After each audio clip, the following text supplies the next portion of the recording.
توبة نصوحا عسى ربكم أن يكفر عنكم سيئاتكم ويدخلكم جنات تجري من تحتها الأنهار يوم لا يخزي الله النبي والذين آمنوا معه نورهم يسعى بين أيديهم وبأيمانهم يقولون ربنا أتمم لنا نورنا واغفر لنا إنك على كل شيء قدير. وقال عز وجل كما ورد في سورة النور وتوبوا إلى الله جميعا أيها المؤمنون لعلكم تفلحون. وقال جل وعلا كما ورد في سورة الزمر قل يا عبادي الذين أسرفوا على أنفسهم لا تقنطوا من رحمة الله إن الله يغفر الذنوب جميعا صدق الله العظيم. رب اشرح لي صدري ويسر لي أمري واحلل عقدة من لساني يفقهوا قولي. اللهم ربنا ألهمنا رشدنا وأعذنا من شرور أنفسنا. اللهم أرنا الحق حقا وارزقنا اتباعه وأرنا الباطل باطلا وارزقنا اجتنابه. اللهم وفقنا أن نتوب إليك توبة نصوحا آمین یا رب العالمین.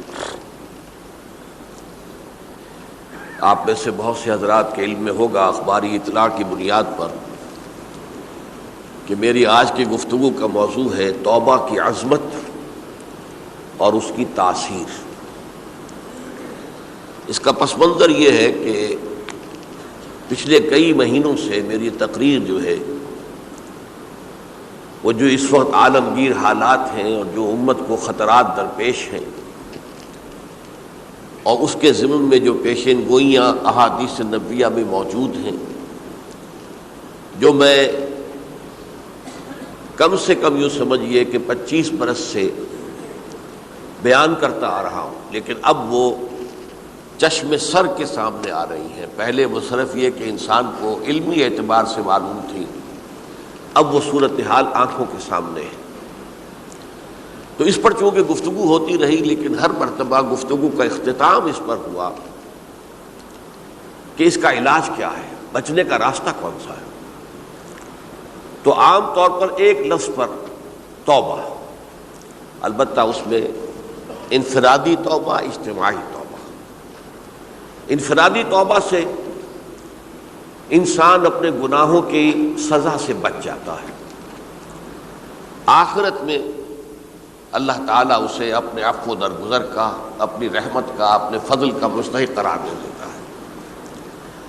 لیکن دنیا میں قوم کی حالت نہیں بدلتی جب تک اجتماعی توبہ نہ ہو.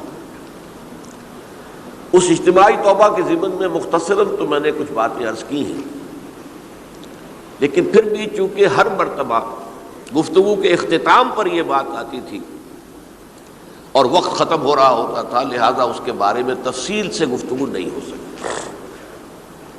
تو آج میں نے طے کیا کہ جو حالات ہیں وہ تو اب سامنے آ رہے ہیں. جو سلسلہ شروع ہو گیا ہے عراق میں، جس کے بارے میں شیرون صاحب یہ کہہ چکے ہیں کہ عنقریب عراق پر ہمارا قبضہ ہوگا، یعنی امریکہ کا نہیں، اسرائیل کا قبضہ ہوگا. اور یہ بات بھی اب سامنے آ چکی ہے کہ مڈل ایسٹ کا پورا نقشہ بدل دینے کا پروگرام ہے.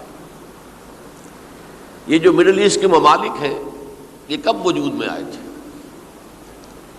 پچھلی صدی، 20ویں صدی میں جو پہلی جنگ عظیم ہوئی، اس سے پہلے یہ پورا علاقہ سلطنت عثمانیہ میں تھا، خلافت عثمانیہ کے تحت تھا. پورا شمالی افریقہ، پورا یہ مغربی ایشیا، حجاز سمیت سارا معاملہ ایک سلطنت، ایک ملک، خلافت کے تحت. پہلی جنگ عظیم کے بعد پھر حصے بکھرے کیے انہوں نے، جیسے کہ مال غنیمت کو بیٹھ کر بعد میں تقسیم کیا جاتا ہے کہ اس عالم عرب کے جو ہیں اب ٹکڑے ٹکڑے کر دو اور انہیں باہم تقسیم کر دو. مصر، عراق یہ برطانیہ، شام، الجزائر یہ فرانس کا، لیبیا اطالویوں کا، آگے ہسپانویوں کا۔ یہ سارے ٹکڑے جو ہوئے تھے اور ملک بنے تھے، یہ تو اس وقت کی بندر بانٹ تھی۔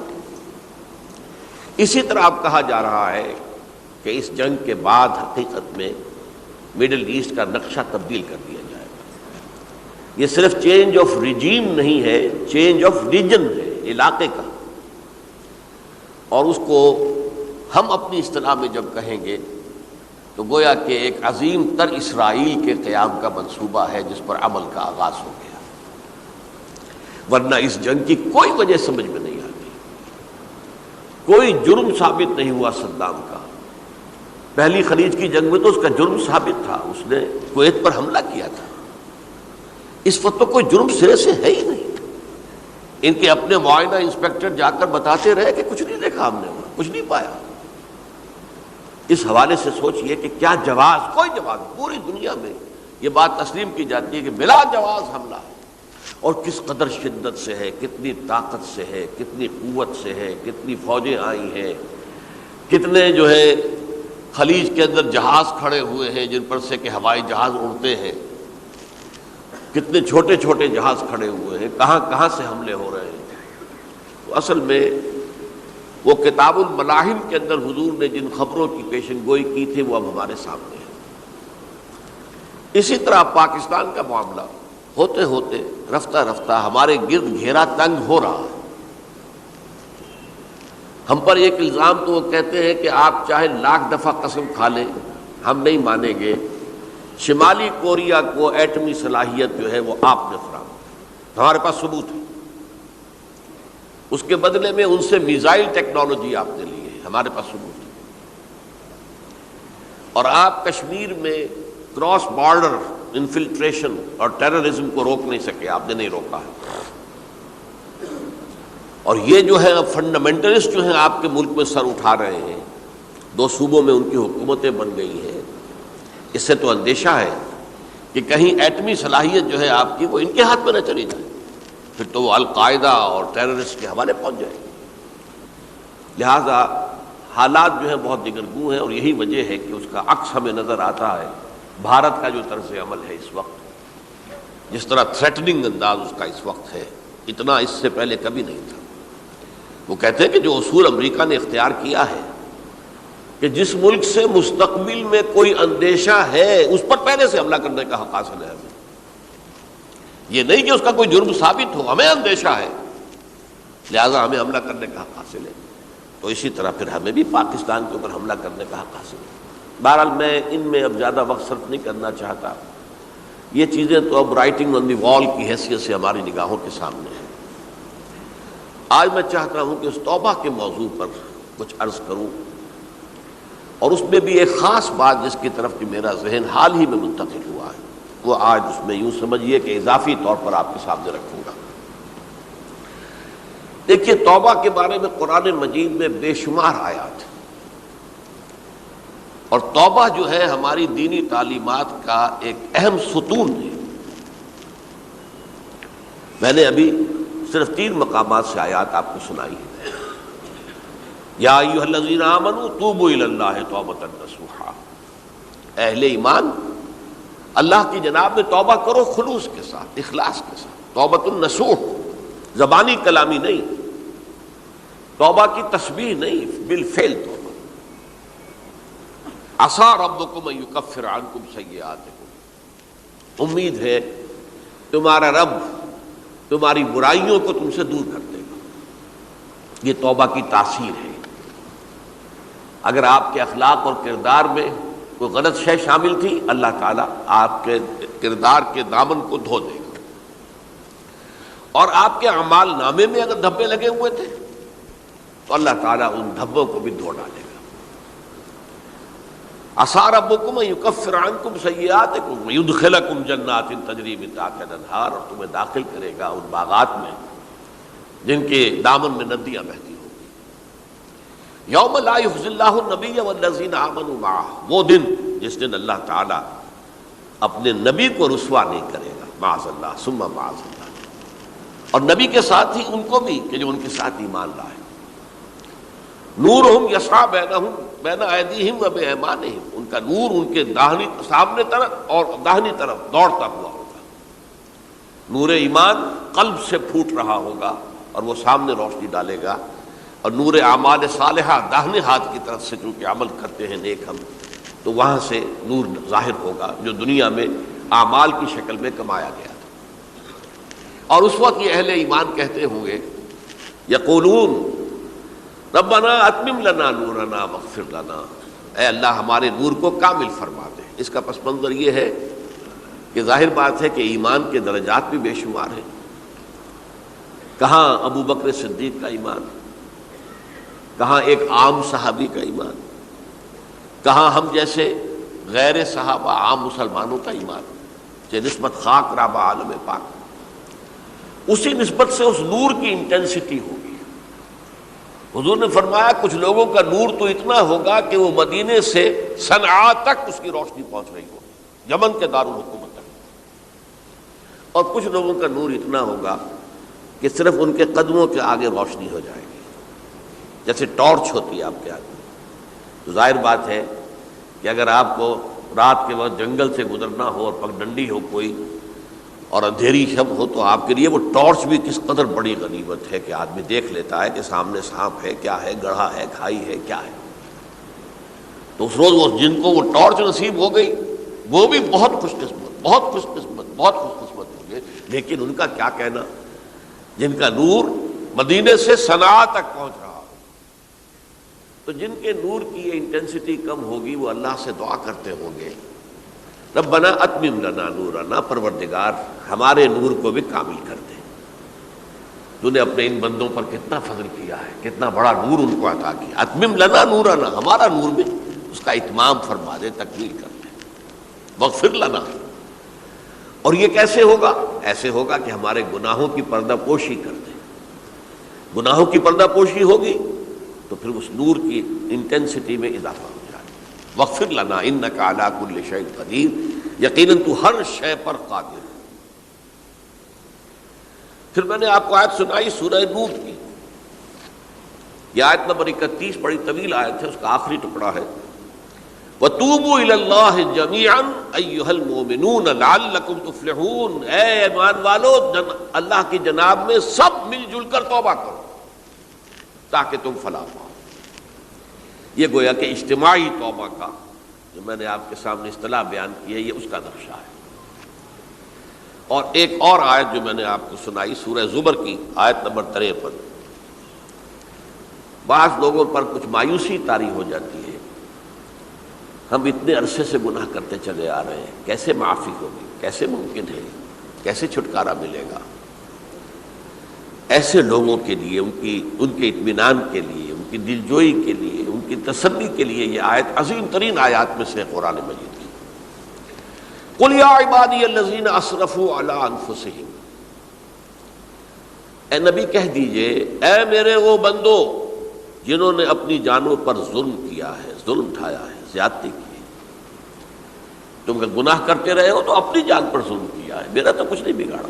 اللہ تو غنی ہے، اس کی تو سلطنت میں کوئی کمی نہیں آتی. ایک حدیث قدسی میں الفاظ آئے ہیں میرے بندو اگر تم سب کے سب اولکم و آخرکم و انسکم و جنکم، تمام انس و جن اور اولین سے لے کر آخرین تک کسی بدترین انسان جیسے فاسق و فاجر ہو جائیں، سب ابلیس بن جائیں، تب بھی میری سلطنت میں کوئی کمی نہیں ہوگی. اور اگر تم سب کے سب اولین و آخرین اور انس اور جن سب مل کر جو متقی ترین انسان ہو سکتا ہے ویسے بن جاؤ، ابو بکر صدیق بن جاؤ، تب بھی میری سلطنت میں کوئی اضافہ نہیں ہوگا. تو اللہ تعالیٰ کا تو کچھ بگڑتا نہیں ہے. انسان گناہ کرتا ہے تو اپنا نقصان کرتا ہے. قل یا عبادی الذین اسرفوا علی انفسہم، کہہ دیجئے اے نبی اے میرے وہ بندو جنہوں نے اپنی جانوں پر ظلم کیا ہے، ستم کیا ہے، ظلم ڈھایا ہے، لا تقنطوا من رحمت اللہ. میں آج بعض حدیثیں اس موضوع پر آپ کو سناؤں گا، عجیب چشم کشا حدیثیں ہیں میں نے چونکہ اس موضوع پر گفتگو کرنی تھی تو میں نے کچھ اس مرتبہ احادیث کا تفحص کیا، تو واقعہ یہ ہے کہ بعض احادیث پڑھ کر خود میری جو ہے میرے علم میں اضافہ ہوا، ادھر میری توجہ آج تک نہیں گئی تھی۔ لا تقنطوا من رحمت اللہ، اللہ کی رحمت سے مایوس مت ہو۔ ان اللہ یغفر الذنوب جميعا، اللہ تعالیٰ تمام کے تمام گناہ معاف کر دے گا۔ اللہ تعالیٰ کی قدرت ہے، اللہ کا اختیار ہے، اللہ کا فیصلہ ہے، لہذا مایوس نہ ہو، اصلاح کرو۔ احادیث تو میں بعد میں آپ کو سناؤں گا، اس سے پہلے اس کا فلسفہ سمجھ لیجئے اصل میں کیا ہے۔ دیکھیے، ایک ہے طبیعی اعمال، فزیکل، ان کا ہم دنیا میں اصول یہ دیکھتے ہیں کہ اس کے نتائج لازمی ہوتے ہیں اور ان سے چھٹکارا نہیں مل سکتا۔ آپ نے سنکھیا کھایا ہے تو مریں گے، چائے کھانے کے بعد آپ نے خودکشی کا ارادہ کیا، سنکھیا کھا لیا، اب چاہے آپ پر ندامت ہو، پشیمانی ہو، پریشانی ہو، توبہ کرے، آپ کو بچنے کا کوئی سوال نہیں ہے، مرنا ہی مرنا۔ اتنا یہ کہ اللہ تعالیٰ جو ہے اپنی معجزانہ کسی قدرت سے اس عمل کا جو طبعی نتیجہ ہے اس کو نکلنے سے روک دے۔ آگ کی فطرت ہے کہ وہ جلاتی ہے، اللہ کے حکم کے تحت حضرت ابراہیم کو اس نے نہیں جلایا، یا نار کونی بردن وسلام علی ابراہیم۔ لیکن یہ ہمیشہ نہیں ہوتا، یہ تو ایک دفعہ ہو گیا بس۔ اللہ جب چاہے اب بھی کر سکتا ہے، لیکن یہ روز روز نہیں ہوتا۔ روز روز جو بھی فزیکل لاز ہیں وہ چل رہے ہیں، اگر وہ نہ چلے تو کوئی سائنس پاسبل ہی نہ ہو، کوئی ٹیکنالوجی ممکن ہی نہ ہو۔ یہ تو ان فزیکل کیمیکل لاز جو ہے ان کا دوام ہے کہ جس کی وجہ سے یہ ساری سائنس اور ٹیکنالوجی اب کہاں سے کہاں پہنچ رہی ہے کہ عروج آدم خاکی سے انجم سہمے جاتے ہیں کہ یہ ٹوٹا ہوا تارا کہیں مہی کا عامل نہ بن جائے۔ تو یہ توبہ جو ہے فزیکل اعمال میں مفید نہیں ہے، چاہے آپ پر یہ احساس میں کیا کر بیٹھا، کیا میں نے کیا، کیوں میں نے کھا لیا یہ سنکھیا، تو اب اثر کرے گا۔ جو اخلاقی اعمال ہیں ان کا قانون یہ نہیں ہے۔ اخلاقی اعمال کے نتائج ختم ہو جاتے ہیں توبہ کے ساتھ۔ یہ ایک بہت بڑا قانون ہے، بہت بڑا قانون۔ ایسا نہیں ہے کہ کسی گناہ سے انسان کی فطرت میں کوئی ایسی مستقل کجی واقع ہو جائے کہ جس کی اصلاح کی کوئی صورت ہی نہ ہو، یہ نہیں ہے۔ بڑے سے بڑے گناہ، بڑے سے بڑے گناہ توبہ کرو، خلوص دل سے کرو، جو اس کے اصول ہیں، جو اس کے قواعد ہیں، جو اس کے ضوابط ہیں، جو اس کی شرائط ہیں، ان کو پورا کرو۔ تو بڑے سے بڑے اعمال، برے سے برے اعمال، میں حدیثیں آج آپ کو سناؤں گا، حیران کو، کیونکہ عام طور پر یہی ہوتا ہے کہ مواعظ میں چونکہ لوگوں کو اصلاح کی ترغیب دلانی ہوتی ہے تو وہ جو انذار کا پہلو ہے اسے زیادہ نمایاں کیا جاتا ہے۔ اللہ کی طرف سے شدید ذو انتقام، اللہ انتقام لینے والا ہے، اللہ سزا دینے والا ہے۔ لیکن یہ دوسرا پہلو جو ہے وہ بھی اپنی جگہ پر بہت اہمیت کا حامل ہے کہ طبیعی اعمال کے نتائج اور عواقب اور اخلاقی اعمال کے نتائج و عواقب یہ ایک جیسے نہیں ہیں۔ اب اس معاملے میں تاریخ مذاہب عالم میں جو بہت بڑی غلطی ہوئی، بہت بڑی غلطی ہوئی، بہت بڑی غلطی ہوئی، تورات میں حضرت آدم اور حوا علیہ السلام سے جو غلطی اور خطا ہو گئی تھی، آپ اندازہ کیجئے کیا مقام اللہ نے عطا کیا تھا، سارے فرشتوں کو ان کے سامنے سجدہ کروا دیا تھا، اور ایک ہی حکم تو دیا تھا نا کہ اس درخت کے قریب نہ جانا، اور تو ابھی کوئی شریعت نہیں تھی، کوئی لمبے چوڑے احکام نہیں تھے، کھاؤ جہاں سے چاہو، اس ایک درخت کے پیچھے پاس نہ جانا، وَلَا تَقْرَبَا هَٰذِهِ الشَّجَرَةَ فَتَكُونَا مِنَ الظَّالِمِينَ۔ اور وہی کام کر بیٹھے حضرت آدم اور حضرت حوا علیہ السلام۔ کتنا بڑا گناہ، کتنا بڑا گناہ، کتنا بڑا گناہ۔ لیکن قرآن نے وضاحت کر دی کہ آدم نے توبہ کی، اللہ نے معاف کر دیا۔ اللہ تعالیٰ سے کلمات سیکھے، ندامت دل میں پیدا ہو گئی حضرت آدم کو، لیکن الفاظ نہیں تھے. کن الفاظ میں اللہ سے معافی مانگوں، مجھ سے خطا ہو گئی، بہت بڑی غلطی ہو گئی. وہ الفاظ بھی اللہ نے سکھائے. فتلقى آدم من ربہ کلمات، یہ ہے جس پہ کہ وہ علامہ اقبال کا ایک شعر ہے ان کے نوجوانی کے دور کا، جس پر اب میں بھول رہا ہوں کہ داغ دہلوی تھے یا کوئی اور تھے کہ جنہوں نے علامہ سے کہا تھا میاں اس عمر میں اور یہ شعر. اس بڑی محفل میں بات آئی تھی کہ موتی سمجھ کے شان کریمی نے چن لیے قطرے جو تھے میرے عرق انفعال کے. انفعال کہتے ہیں عربی میں پشیمانی، شرمندگی.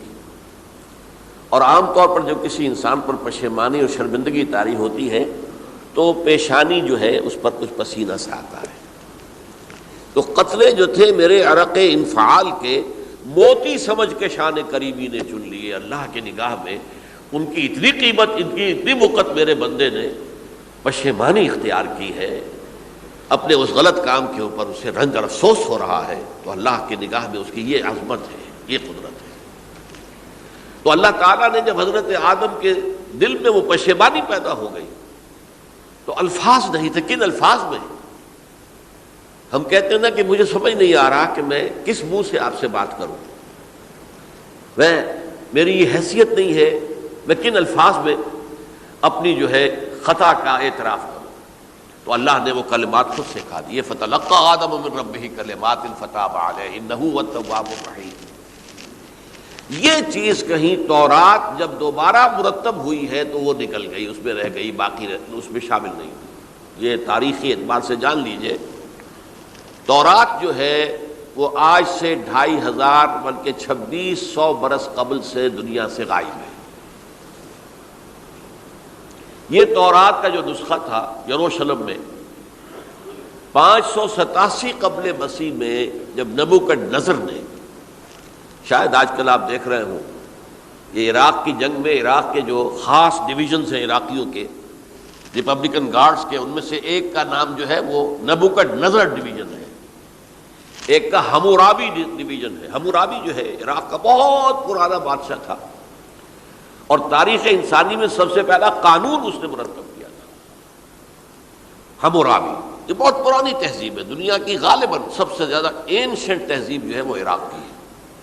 حضرت ابراہیم یہیں پیدا ہوئے شہر عور میں. تو نبوکدنضر نے جب تباہ کیا تھا یروشلم کو، 6 لاکھ آدمیوں کو قتل کیا اور 6 لاکھ کو قیدی بنا کر لے گیا بیبیلونیا. بابل کا لفظ بھی آج کل آ رہا ہے. کسی زمانے میں وہ عظیم شہر تھا دنیا کا، اب وہ معمولی سا شہر رہ گیا ہے، نئے شہر بڑھ گئے.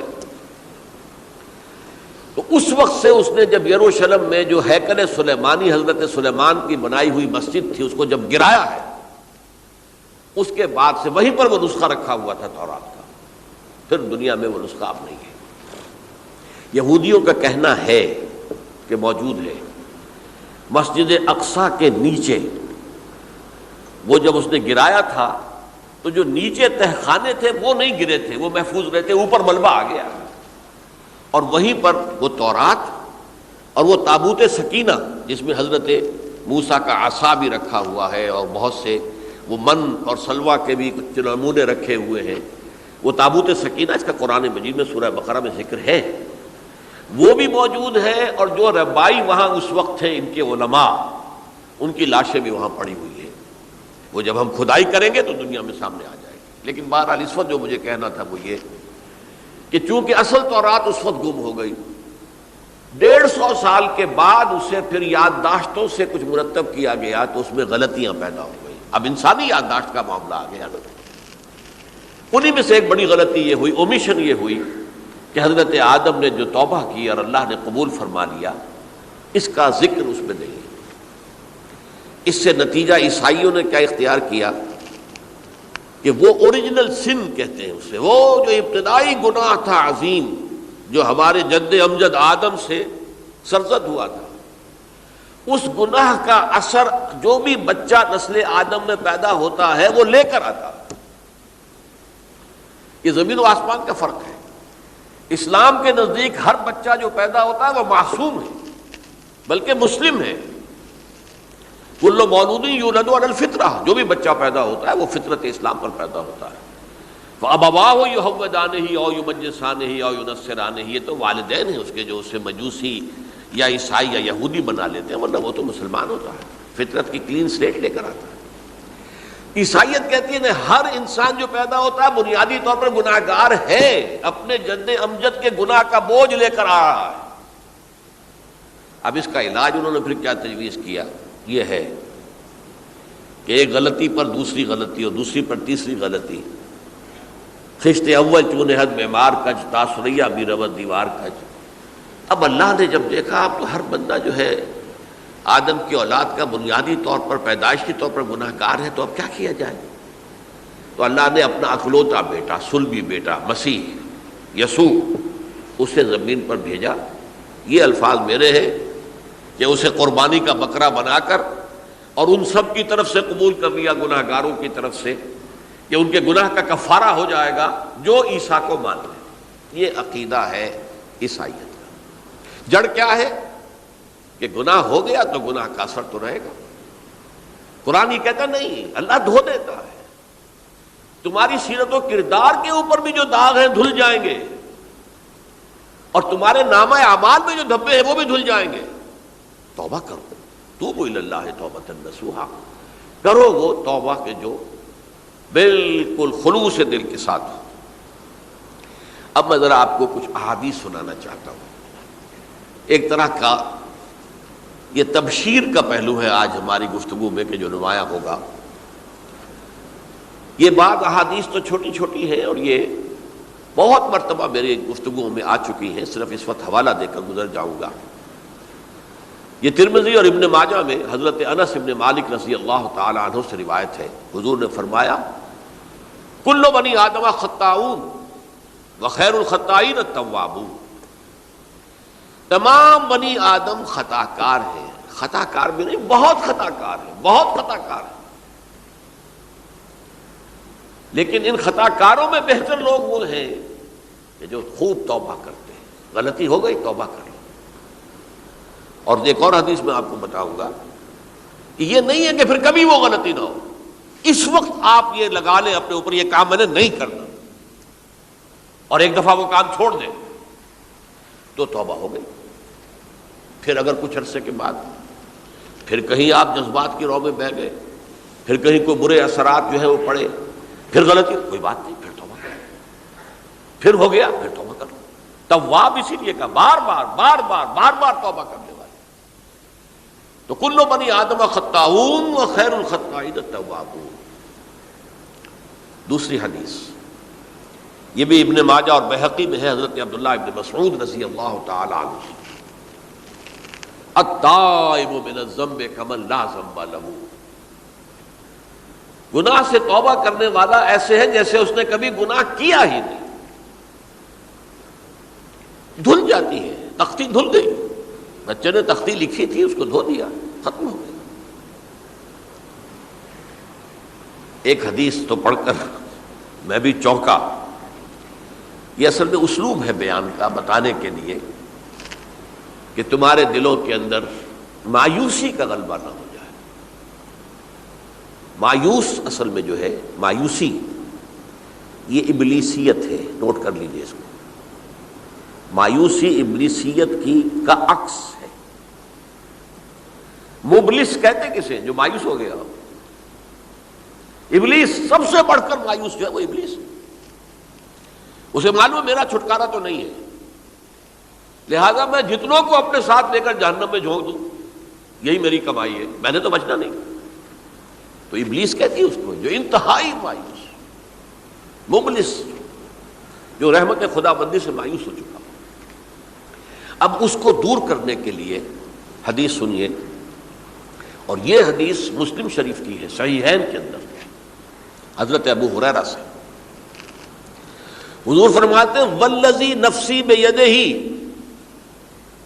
قسم ہے اس ذات کی جس کے ہاتھ میں میری جان ہے، لو لم تذنبوا، اگر تم لوگ گناہ نہ کرتے، لذهب اللہ بکم، تو اللہ تعالیٰ تمہیں لے جاتا کہیں اور، ولجاء بقوم یذنبون، اور پھر کسی ایسی مخلوق کو پیدا کرتا ہے جو گناہ کرتے، فیستغفروا اللہ، اور پھر وہ اللہ سے استغفار کرتے اور توبہ کرتے فَيَغْفِرُ لَهُمْ، اور اللہ تعالیٰ انہیں معاف کر دیتا۔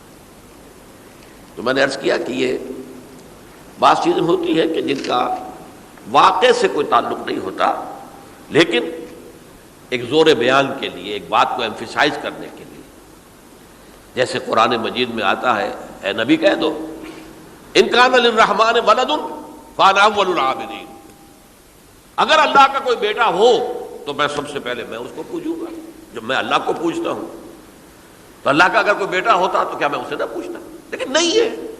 اب یہ نہیں ہے، نفی کے لیے زور دیا کہ اگر اللہ کا کوئی بیٹا ہوتا، لو کان للرحمن ولد فانا اول العابدین۔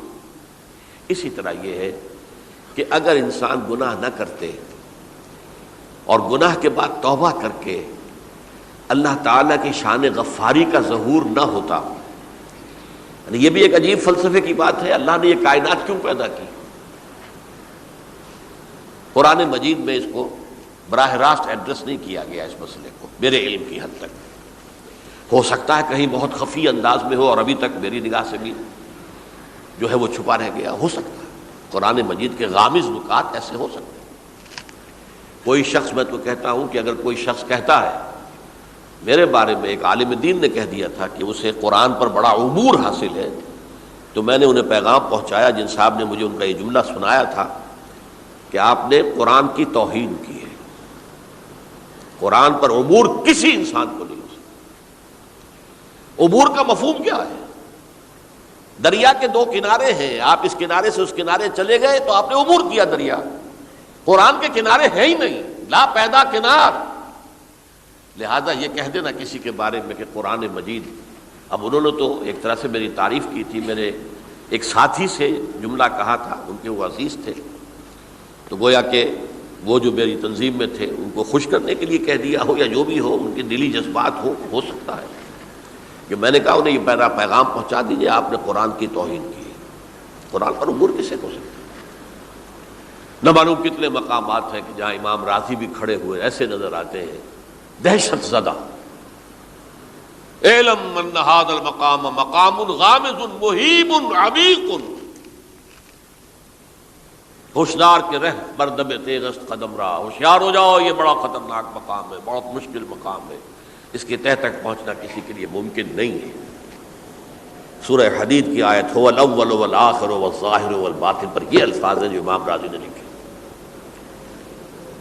تو اس لیے میں آپ سے عرض کر رہا ہوں کہ یہ کہنے کا انداز ہے، والذی نفسی بیدہ لو لم تذنبوا، اس ہستی کی قسم جس کے ہاتھ میں میری جان ہے، اگر تم گناہ نہ کرتے، تو میں عرض کر رہا تھا تو اللہ کی شان غفاری کیسے ظاہر ہوتی؟ اللہ نے کائنات کیوں پیدا کی؟ کنت کنزا مخفیا فاحببت ان اعرف فخلقت الخلق۔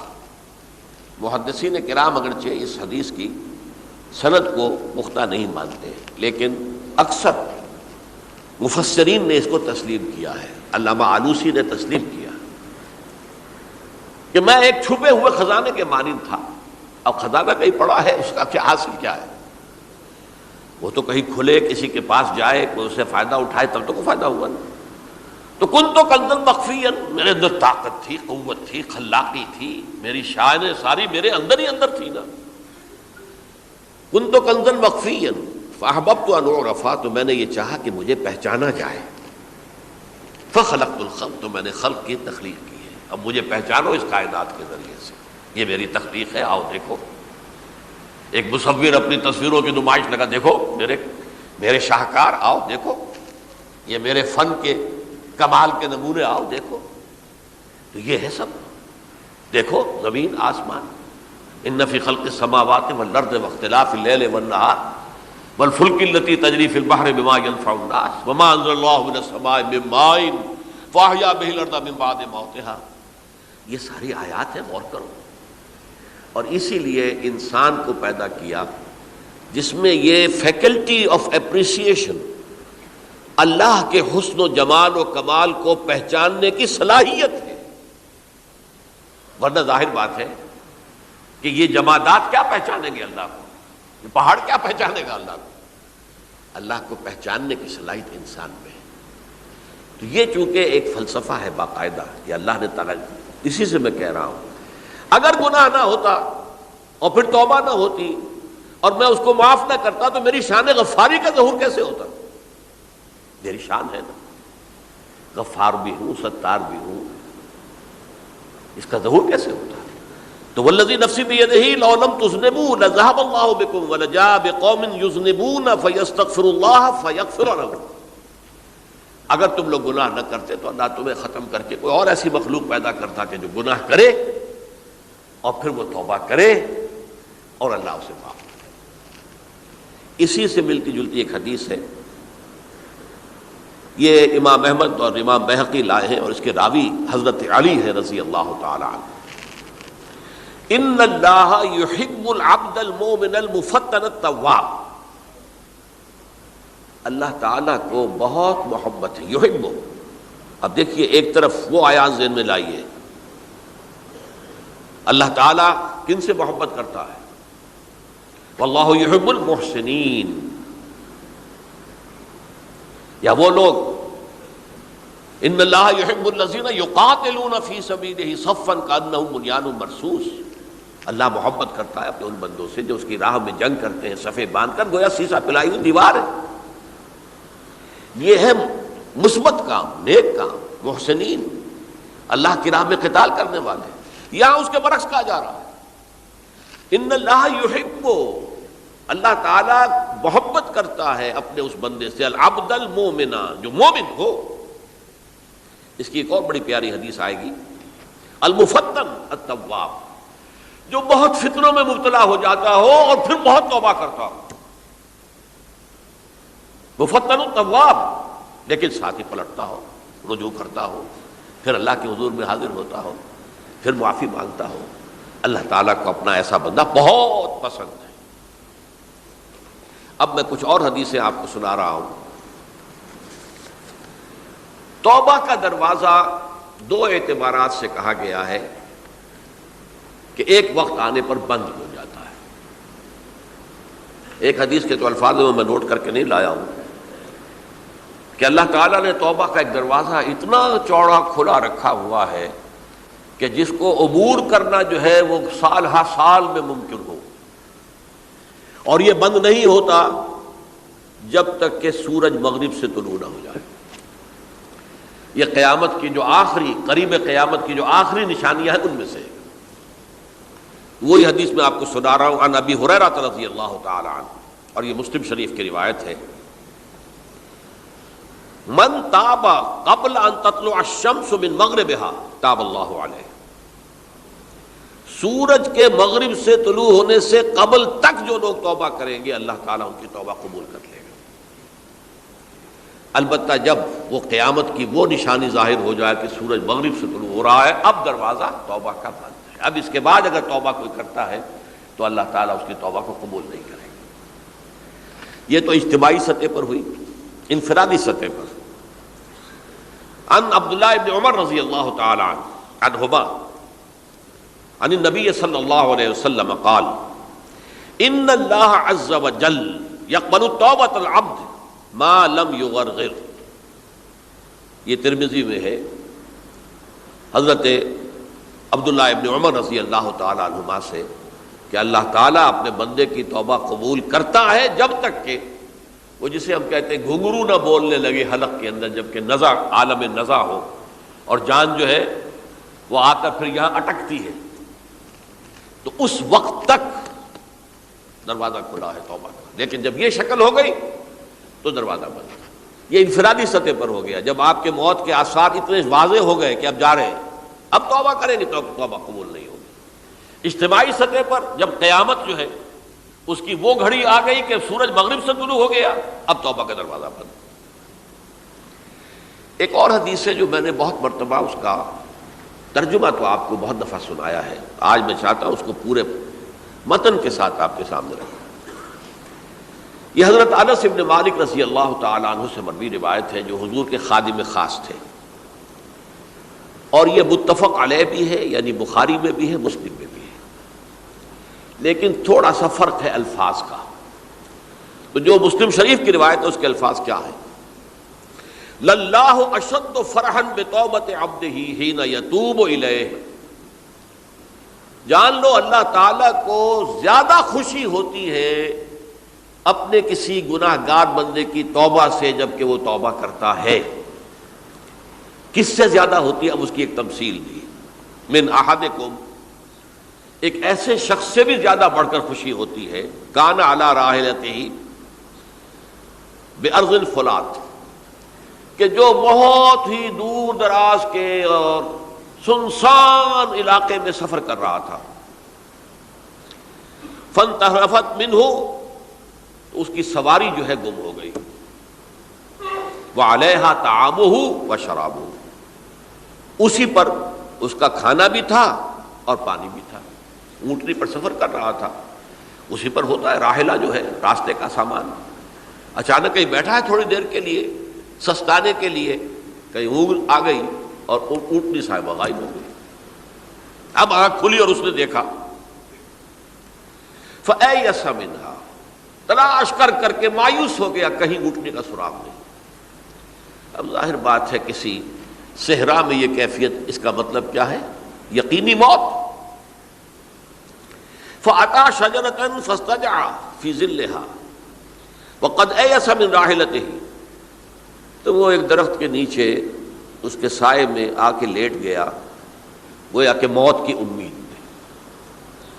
فَبَيْنَهُمَا وَهُوَ كَذَلِكَ إِذْ هُوَ بِهَا قَائِمَةٌ عِندَهُ، اس کی کہیں دوبارہ آنکھ لگی ہے، جو کھولا تو دیکھتا ہے اونٹنی تو موجود ہے، کھڑی ہے، تو وہ فوراً اس کی وہ جو رسی ہے وہ پکڑتا ہے، فَأَخَذَ بِخِتَامِهَا ثُمَّ قَالَ مِنْ شِدَّةِ الْفَرْحِ، اب جو اسے مسرت ہوئی اس کا آپ اندازہ کر سکتے ہیں، ایک یقینی موت کا معاملہ آ چکا تھا، اور اچانک اللہ تعالیٰ نے وہ کھوئی ہوئی اونٹنی جو ہے وہ واپس دلا دی۔ تو وہ کہنا تو یہ چاہتا تھا، اللہ تو میرا رب ہے، میں تیرا بندہ ہوں، لیکن جسے ہم کہتے ہیں کہ خوشی کی انتہا فرط مسرت میں ایسی زبان لڑکھڑائی، اس نے کہا اللہم انت عبدی وانا ربک، اے اللہ تو میرا بندہ ہے، میں تیرا رب ہوں، یہ کہہ بیٹھا۔ تو یہ کیا ہے؟ فرط مسرت جسے آپ کہیں، خوشی کی انتہا، کہ جس میں انسان جو ہے اتنی بڑی خطا کر بیٹھتا ہے۔ اللہ کو اپنے کسی گناہ گار بندے کی توبہ سے اس سے بھی زیادہ خوشی ہوتی۔ اب ظاہر بات ہے کہ تماثیل کس لیے ہے؟ بعض لطائف، بعض حقائق اتنے لطیف ہوتے ہیں کہ ان کو بیان نہیں کیا جا سکتا بتمام و کمال، تو مثالوں کا سہارا لیتے ہیں۔ اللہ کو کتنی خوشی ہوتی، کیا سمجھیں گے ہم؟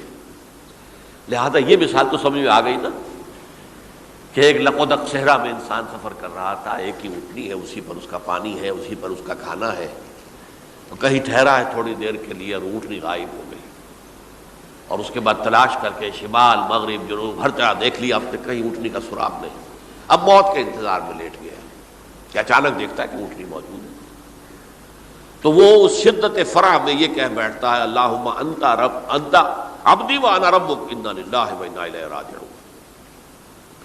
اب دیکھیے ایک حدیث وہ آ رہی ہے، اور اس کو یوں سمجھیے، اللہ تعالیٰ نے جو انسان پیدا کیے ہیں ان کے مزاج مختلف ہیں۔ ان میں کچھ لوگ ہوتے ہیں جو قوی ہوتے ہیں ارادے کے، جو فیصلہ کر لیا ڈٹ گئے، کچھ لوگوں میں وہ قوت ارادی اتنی مضبوط نہیں ہوتی، وہ ادھر ادھر سوچتے رہتے ہیں، کچھ لوگ جسمانی طور پر بہت توانا ہوتے ہیں، کچھ لوگ جسمانی طور پر پیدائشی طور پر کمزور ہوتے ہیں۔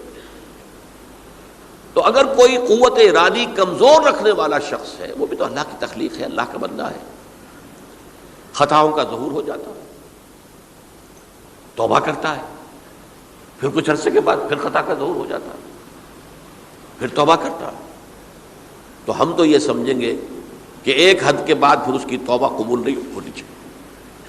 لیکن حدیث سنیے، وعن ابی ہریرہ رضی اللہ تعالی عنہ قال قال رسول اللہ صلی اللہ علیہ وسلم ان عبدا اذنب ذنبا، یقیناً ایک بندہ جو ہے وہ ایک گناہ کرتا ہے،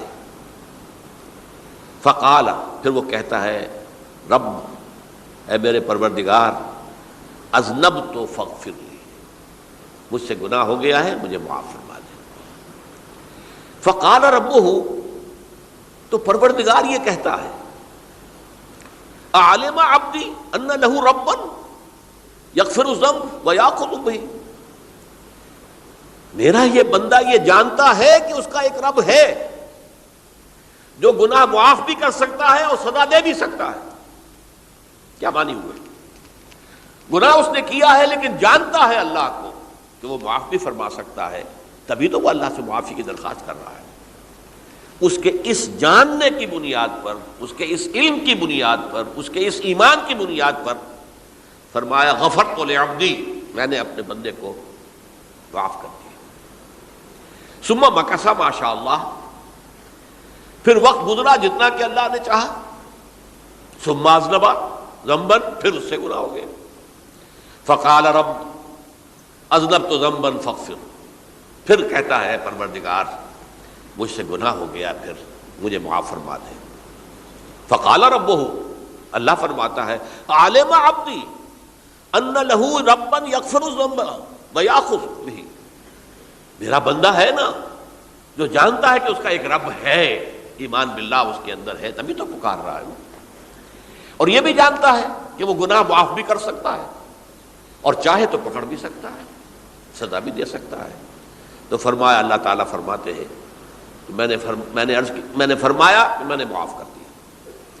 ثم مکث ما شاء اللہ، پھر ایک عرصہ گزرا اس کے بعد۔ ثم اذنب ذنبا، پھر اس نے گناہ کیا۔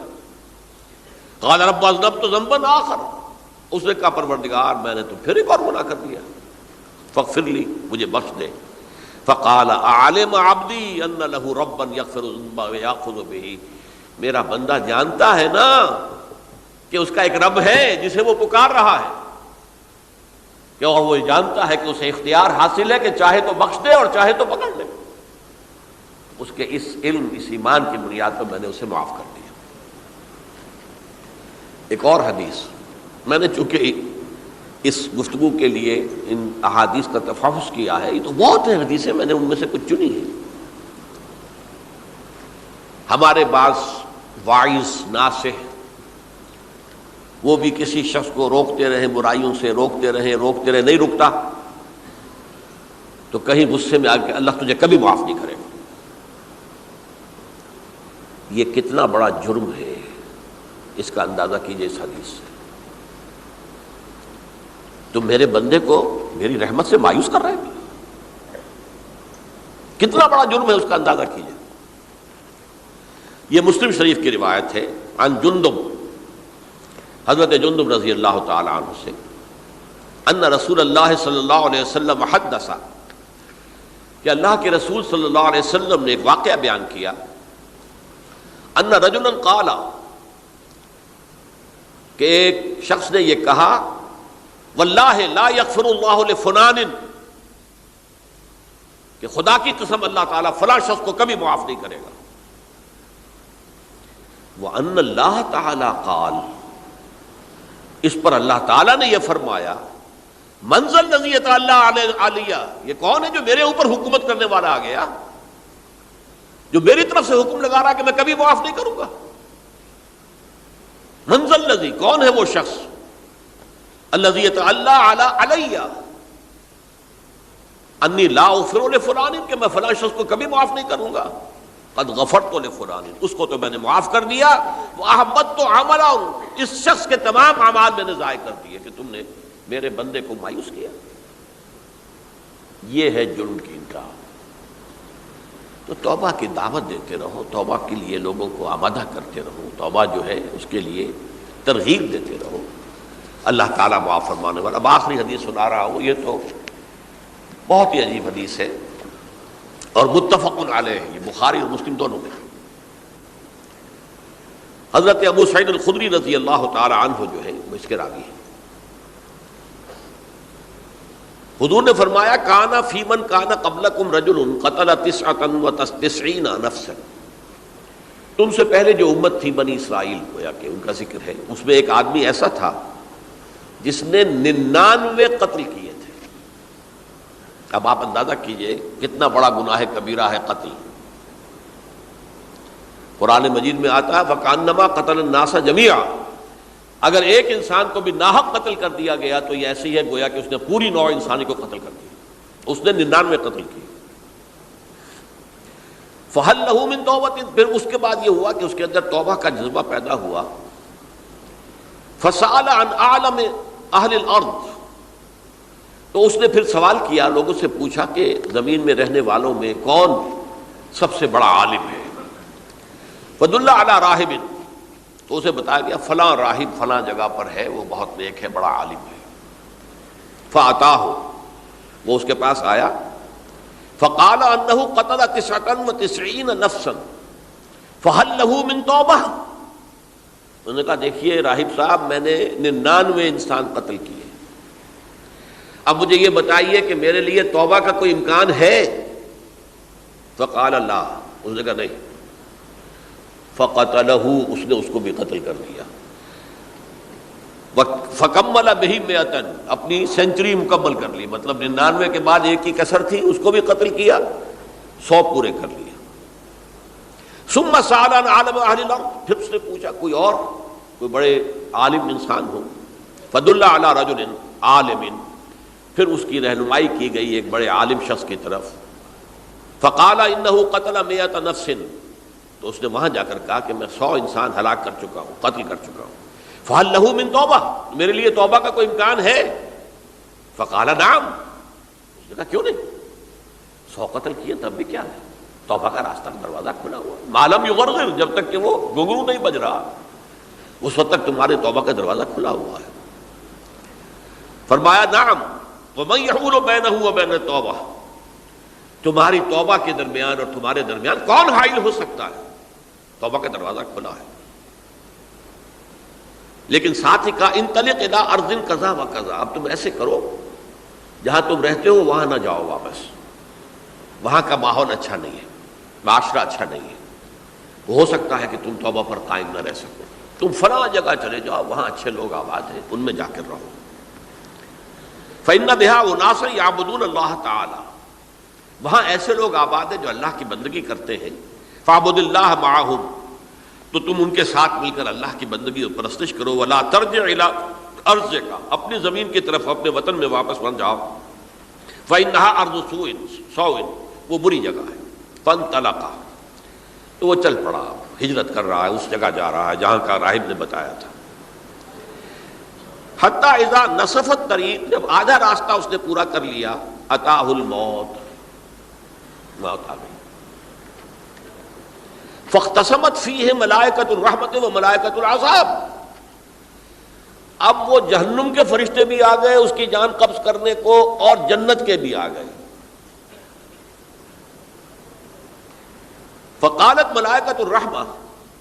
رحمت والے جو فرشتے ہیں جنت والے، انہوں نے کہا جا تائبا مقبلا بقلبہ للہ تعالی.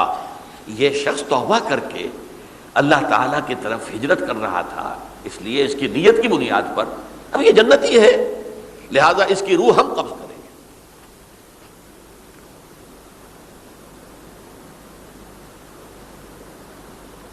وقالت الملائکۃ العذاب. اور وہ جو عذاب والے فرشتے ہیں وہ کہیں گے انہ لم یعمل خیرا قط. اس نے توبہ کے بعد کوئی نیک عمل تو کیا ہی نہیں، تو کس بنیاد پر اس کو تم جنت میں لے جاؤ گے؟ اس کو تو دوزخ میں جانا چاہیے. فاتاہ ملک فی صورت آدمی. تو ان کے پاس اللہ نے ایک اور فرشتے کو بھیج دیا، آدمی انسانی شکل کے اندر. فجعلوہ بینہم. تو ان فرشتوں نے کہا بھائی ہمارا فیصلہ کرا دو، اس کی روح ہم لینا چاہتے ہیں یا ہم لینا چاہتے ہیں. انہیں حکم بنا لیا. فقال قیسوا ما بین الارضین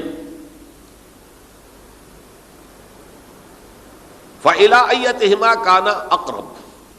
کہ تم فاصلہ ناپ لو جہاں سے وہ چلا ہے اور جہاں جا رہا تھا، اور یہاں اس کی موت ہو رہی ہے، تو کون سا فاصلہ زیادہ ہے؟ جب ناپا گیا، بلکہ ایک حدیث میں آتا ہے کہ اس پر اللہ نے زمین کو جو ہے حکم دے دیا، ایک طرف والی زمین تو سکڑ جا، دوسری والی جو ہے تو پھیل جا، تاکہ وہ جو جدھر جو جا رہا تھا وہ زیادہ قریب ہو جائے بنسبت اس کے کہ جہاں سے وہ چلا تھا. تو اس فیصلے پر پھر جو فرشتے تھے، جو کہ رحمت کے فرشتے تھے، وہ اس بندے کو لے گئے جنت کے اندر۔ یہ ہے توبہ کی عظمت اور اس کی تاثیر۔ اب آئیے اجتماعی توبہ کا طریقہ کار جو میں نے بہرحال بیان کیا ہے۔ پہلے افراد توبہ کریں اور صحیح توبہ کریں۔ صحیح توبہ کیا ہے؟ ہماری زندگیوں میں کوئی حرام شے ہے فوراً نکال باہر کریں، ہماری معاشرت میں اور اس معاشرے میں رہتے ہوئے جو قانون ہے جس کے ہم پابند ہیں۔ ہم کسی زانی کو رجم نہیں کر سکتے، ناممکن ہے، یہ تو قانون ہی بنے گا تب ہوگا نہیں۔ ہم کسی چور کا ہاتھ نہیں کاٹ سکتے، تو قانون بنے گا تو ہوگا۔ تو ہم جن چیزوں پر عمل نہیں کر سکتے قانوناً، ان کے علاوہ باقی پوری شریعت جس پر عمل کیا جا سکتا اس پر عمل پیرا ہونا ہے۔ سود میں بند نہیں کر سکتا، بینکوں کو میں آگ نہیں لگا سکتا، اور بینکوں کو آگ لگا دیں گے تبھی سود تو ختم نہیں ہوگا، لیکن یہ تو کر سکتا ہوں نا کہ براہ راست سود میں ملوث نہ ہوں، سود پر قرضہ لے کر اپنا کاروبار نہ چمکاؤں نہ بڑھاؤں، سود پر قرضہ لے کر اپنے مکان نہ اونچا کروں، یہ تو کر سکتا ہوں۔ تو کم سے کم جو ڈائریکٹ کسی نے قانون نہیں بنایا کہ لازم ہے آپ پر کہ آپ سودی قرضہ لیں اور اپنی بلڈنگ عالی شان بنا لیں، کسی نے نہیں کیا۔ یہ اگر کر رہے ہیں تو آپ مجرم ہیں۔ آپ کے معاشرے میں کوئی قانون نہیں بنا کہ پردہ ختم، برقع حرام، مصر یہ ترکی میں تو کر دیا گیا تھا، برقع حرام، وہاں تو سر کو اوپر جو ہے ڈھانپنا جو ہے، سکارف لینا بھی ممنوع ہے، یہاں تو نہیں ہے۔ پھر یہاں جنہوں نے چھوڑا ہے مجرم خود ہے۔ یہاں تو اللہ کا شکر ہے کوئی ایسا مصطفیٰ کمال پیدا آج تک نہیں ہوا ہے کہ جس نے ان چیزوں کا حکم دیا۔ ہاں ترغیب ہے، ذرائع ابلاغ کے ذریعے سے، فحاشی ہے، اریانی ہے، لیکن چوز آپ خود کرتے ہیں، فیصلے کا اختیار آپ کا اپنا ہے۔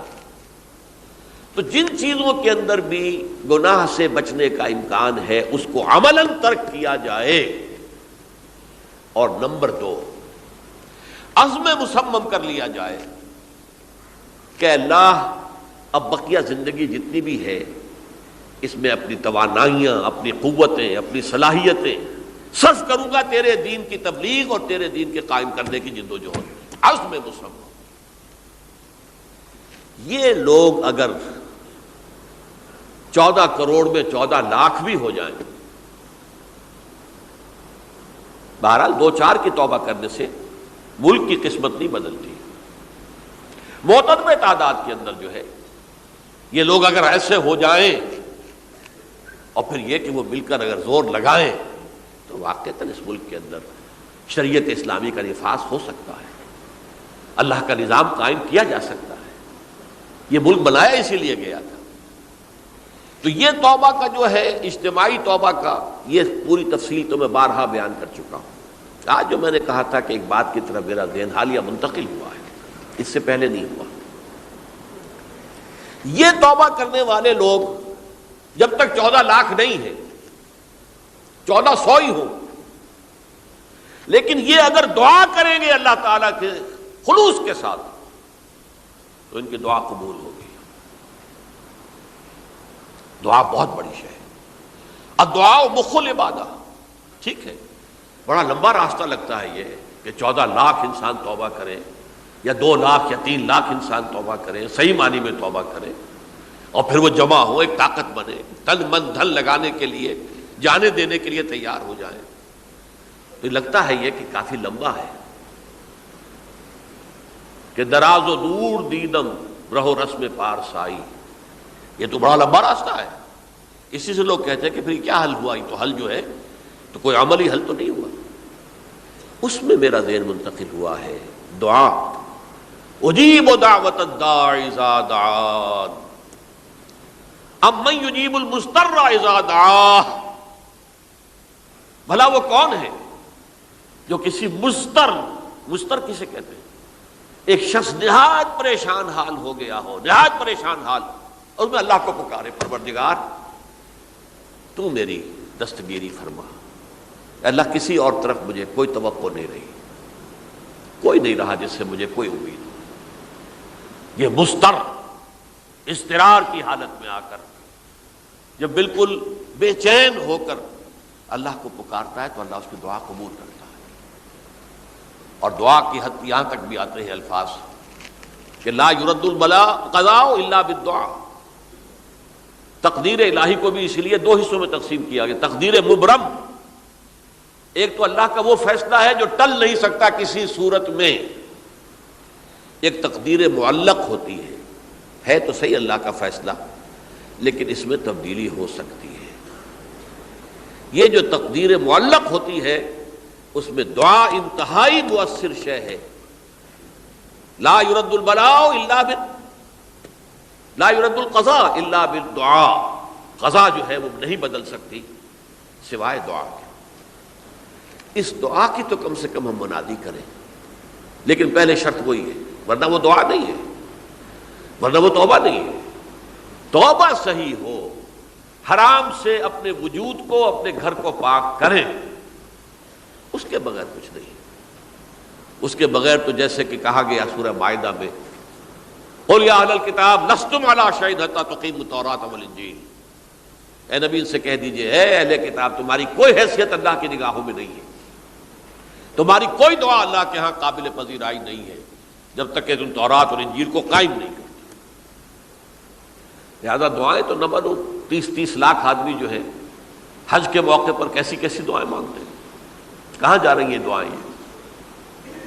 کہاں ہیں ان کی قبولیت کے آثار؟ توبہ صحیح ہو. اور توبہ کے بارے میں آج میں نے امکانی حد تک آپ کے سامنے آج ترغیب و تشویق کا پہلو رکھا ہے. مایوسی، اس کو کہا بھی جاتا ہے مایوسی کفر ہے. اور میں نے آپ سے کہا آج لا تقنطوا من رحمت اللہ ان اللہ یغفر الذنوب جميعا. 99 قتل کیے ہوں، 100 قتل کیے ہوں، تب بھی توبہ کرو گے تو اللہ توبہ قبول فرمائے گا. اور کس شان کے ساتھ قبول فرمائے گا اس حدیث کے اندر آیا، متفق علیہ حدیث صحیح بخاری اور صحیح مسلم کے اندر ہے.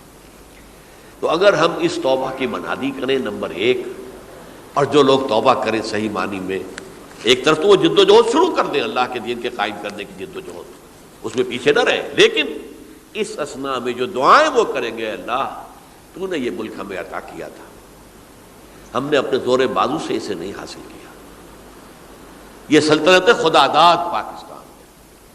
اور اے اللہ اے خاص ہے خاصان رسول وقت دعا ہے، امت پہ تیری آنکھ یا جب وقت پڑا ہے.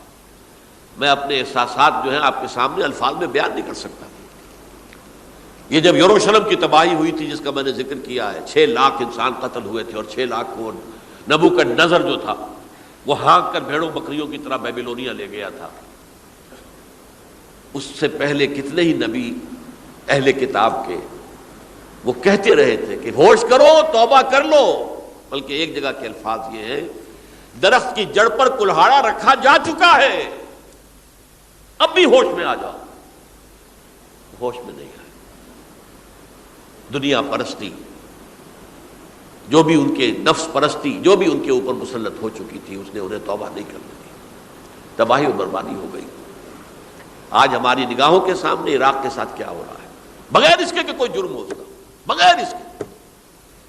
ہم تو بڑے بڑے جرم کر چکے ہیں ان کی نگاہ میں. نان پرولیفریشن ٹریٹی جو ہے اس کے خلاف ہمارا عمل جا رہا ہے پوری دنیا کے اندر. انہوں نے کہا کہ ہم اس کو ایٹمی صلاحیت کو نہیں پھیلنے دیں گے. وہ ایک خاص وقت میں افغانستان میں انہیں ہماری ضرورت تھی اپنے اصل دشمن USSR اپنے مقابل کی طاقت کو ختم کرنے کے لیے. اس وقت انہوں نے اپنا منہ جو ہے پھیر لیا تھا، نہیں دیکھا تھا. اور ہمارے ہاں اللہ کی یہ رحمت آ گئی کہ ایٹمک صلاحیت بھی حاصل ہو گئی. اور پوری دنیا میں شاہ عبداللہ نے کہا تھا، پرنس عبداللہ نے، کہ یہ آپ کا نہیں ہے. یہ جو نواز شریف صاحب سے جب اس کا ہم نے دھماکہ کیا ہے، یہ بم آپ کا نہیں ہے، یہ پوری امت مسلمہ کا بم ہے. کیسے یہ برداشت کر سکتے ہیں یہودی اور یہودیوں کے اعلی کار عیسائی، خاص طور پر پروٹیسٹنٹس، ویسپ، وائٹ اینگلو سیکسن پروٹیسٹنٹس. تو سمجھ لیجئے کہ پاکستان کی جڑوں پر بھی تیشہ رکھا جا چکا. یہ میرے احساسات کی اس سے کم میں تعبیر ہو نہیں سکتی. لیکن اب بھی امکان ہے، اب بھی امکان ہے، اب بھی امکان ہے. توبہ کرو، توبہ کراؤ، مل جل کر طاقت بنو، کوشش کرو کہ یہاں اسلام کا نظام آ جائے. اور اس اسنا میں بھی دعا کرو اللہ تعالیٰ سے کہ اللہ ہمیں مہلت عطا فرما دے، ہمیں کچھ اور مہلت عطا فرما دے، اے اللہ ہمیں کچھ اور مہلت عطا فرما دے۔ بارک اللہ لی ولکم فی القرآن العظیم ونفعنی وإیاکم بالآیات والذکر الحکیم۔